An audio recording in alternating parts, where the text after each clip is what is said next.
Before he even did some cool moves in Grease, John Travolta was doing some really awesome moves in this. Let's talk about Saturday Night Fever, which is celebrating its 45th anniversary this year. Big D's Entertainment Rankings and Reviews.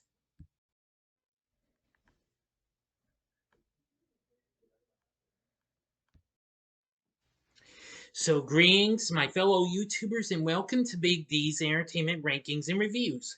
My name is Doyle, better known to as the Big D, and this time around I bring to you a review of the 1977 dance drama flick Saturday Night Fever, released by Paramount, directed by John Badham, and produced by Robert Stigwood, who the following year would co-produce Grease, starring John Travolta, who of course would be in that movie, as Tony Manero, a young Italian-American man from the Brooklyn borough of New York.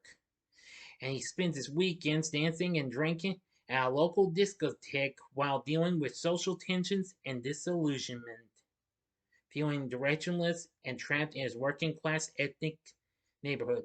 The story is based on Tribal Rights of the New Saturday Night, a mostly fictional article by music writer Nick Cohn, first published in a June 1976 issue of New York Magazine. The film also has Lynn, Gorney, Barry Miller, Joseph Cowley, Donna Pascal, and a host of others.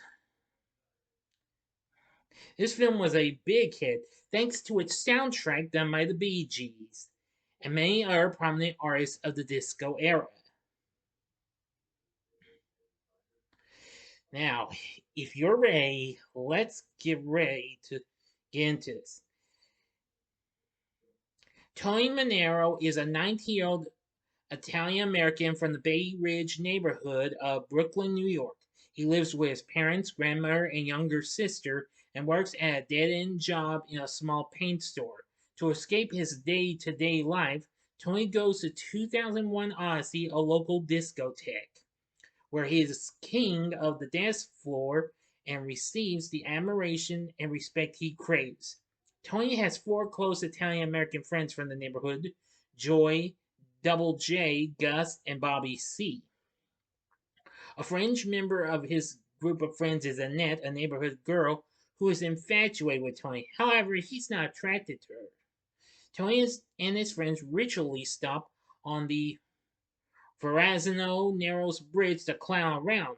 The bridge has special significance for Tony as a symbol of escape to a better life. Tony agrees to be Annette's partner in an upcoming dance contest, but her happiness is short-lived when Tony is mesmerized by another woman at the club, Stephanie Mangano, whose dancing skills exceed Annette's. Although Stephanie rejects Tony's advances, she eventually agrees to be his partner in the dance competition, provided that their partnership remains professional. Frank Jr., Tony's older brother and the pride of the family as a Roman Catholic priest, brings despair to their parents and grandmother when he tells them he has quit the priesthood. Tony shares a warm relationship with Frank Jr., but Tony feels pleased that he is no longer the black sheep of the family. Frank Jr. tells Tony that he never wanted to be a priest and only did to make their parents happy. He also encourages Tony to do something with his dancing.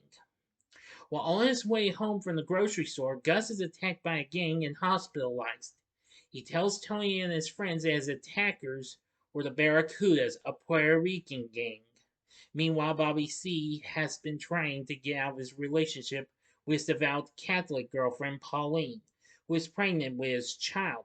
Facing pressure from his family and others to marry her, Bobby asks Frank Jr. if the Pope would grant him dispensation for an abortion.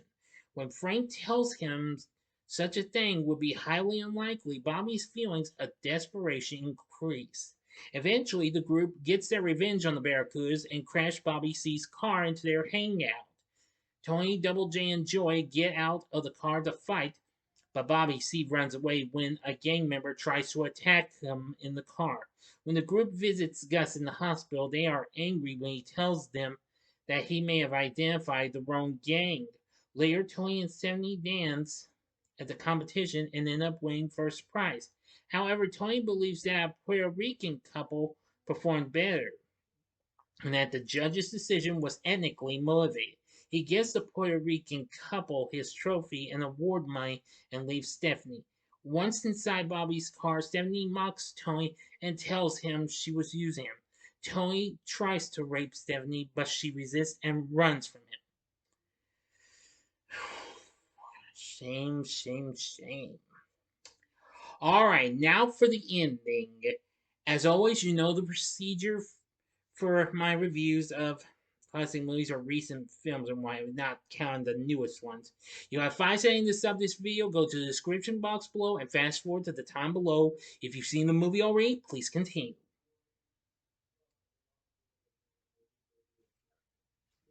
Okay, you've been warned. Tony's friends come to the car along with an intoxicated Annette. Joy says she has agreed to have sex with everyone. Tony tries to lead her away, but is subdued by Double J, and Joy and sullenly leaves with the group in the car.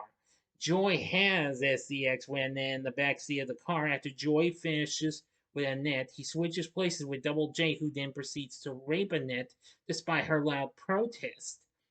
With Tony clearly uncomfortable with the situation in the front seat, Bobby C pulls the car over on the Verrazano Narrows Bridge for their usual cable climbing antics. Instead of abstaining as usual, Bobby performs stunts more recklessly than the rest of the gang. Realizing that he is acting recklessly, Tony tries to get him to come down. Bobby's strong sense of despair, the situation with Pauline, and Tony's broken promise to call him earlier that day all lead to a suicidal tirade about Tony's lack of caring before Bobby slips and falls to his death in the water below. Disgusted and disillusioned by his friends, family, and life, Tony angrily storms off, leaving Double J, Joy, and Annette behind. He spends the rest of the night riding the graffiti-riddled subway into Manhattan. Morning has dawned by the time he appears at Stephanie's apartment. He apologizes for his bad behavior, telling her that he plans to relocate from Brooklyn to Manhattan to try to start a new life. Stephanie forgives Tony and tells him that she was wrong to say she was using him, and that she danced with him because he gave her respect and moral support. Tony and Stephanie savage their relationship and agree to be friends. End of story. So, what did I think of Saturday Night Fever? Well, I've only seen maybe well, I think this has been the second or third time I've seen this. I've rarely seen this, but I know this film was so big and what have you, and I hadn't taken the time to notice. Even though I was familiar with the songs from the soundtrack, though. I thought it was very good and what have you, and I thought it was a very good film, and it had a tremendous impact on pop culture of the late 70s. And the film helped to popularize disco music around the world and initiate a series of collaborations between film studios and record labels. And made Travolta, who was already well known for his role as Vinnie Barbarino on TV's Welcome Back, Kotter, a household name. Of course, he had already recently done some stuff before this, being a singer and also being a supporting star in the original Carrie the previous year. He was nominated for an Academy Award for Best Actor, becoming the 5th youngest nominee in the category. The film showcases aspects of music, dancing, and subculture surrounding the disco era, including symphony, orchestrated melodies, hot culture styles of clothing, pre-age sexual promiscuity, and graceful choreography.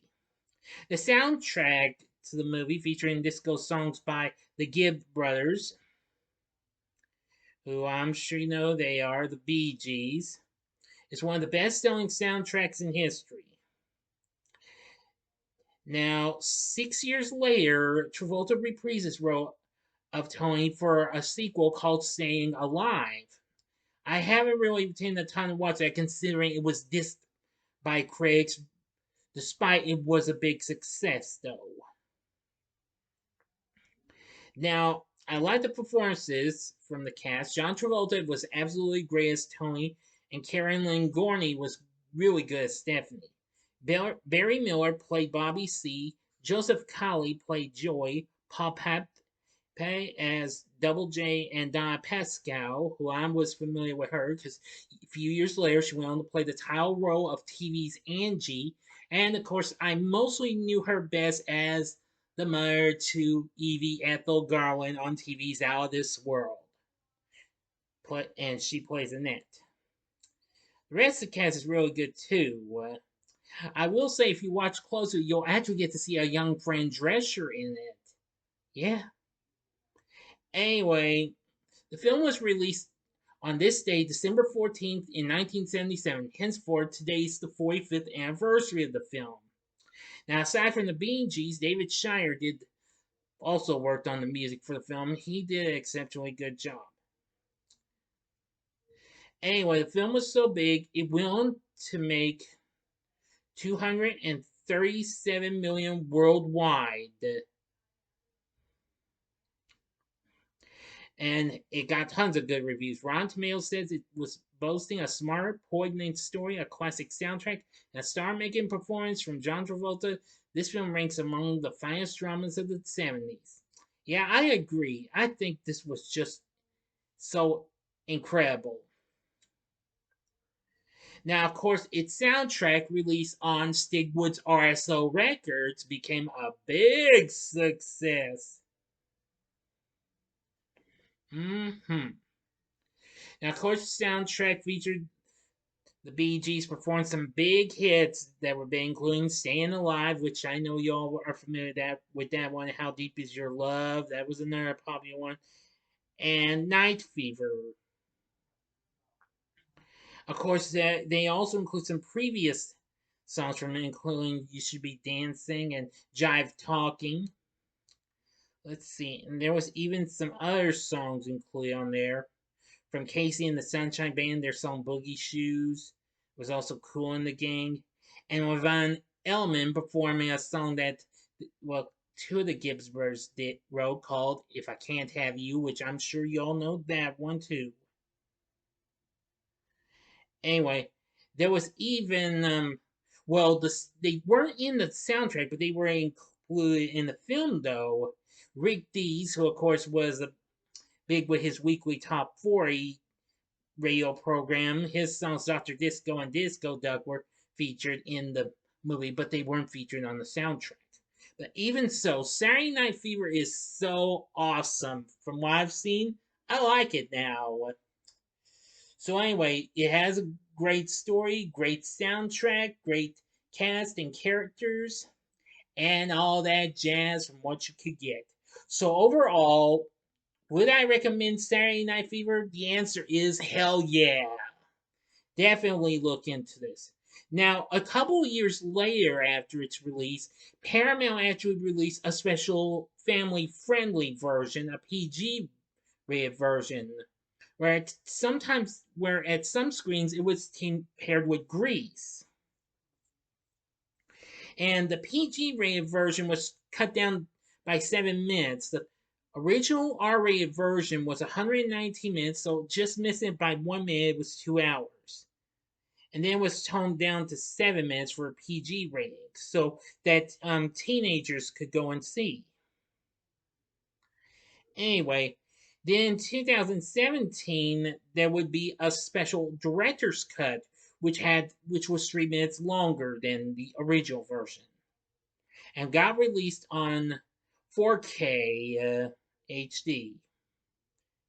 So anyway, that's pretty cool. So anyway, what are your thoughts on Saturday Night Fever? Let me know in the comments section below. If you like this video, click the like button, subscribe, and be a part of the Big D Nation. Join me next time when I bring to you my review of Blue Sky Studios' animated film Ferdinand. So thanks for watching, and if you like this, check out my reviews for these other films. In the upper left-hand corner is my review of one of the films I was just talking about, Grease, which I re-reviewed after the death of Olivia Newton-John this past year. The upper right-hand corner is my review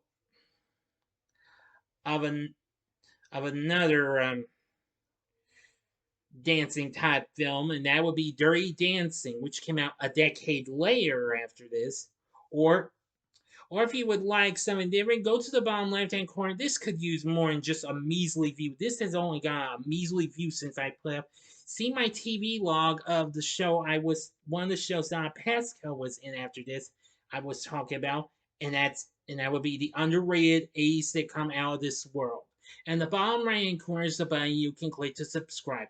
If you like rankings and reviews on movies, TV, music, video games, etc., then I'm your guy. Thanks for watching. Until next time, I'm the Big D saying, see ya.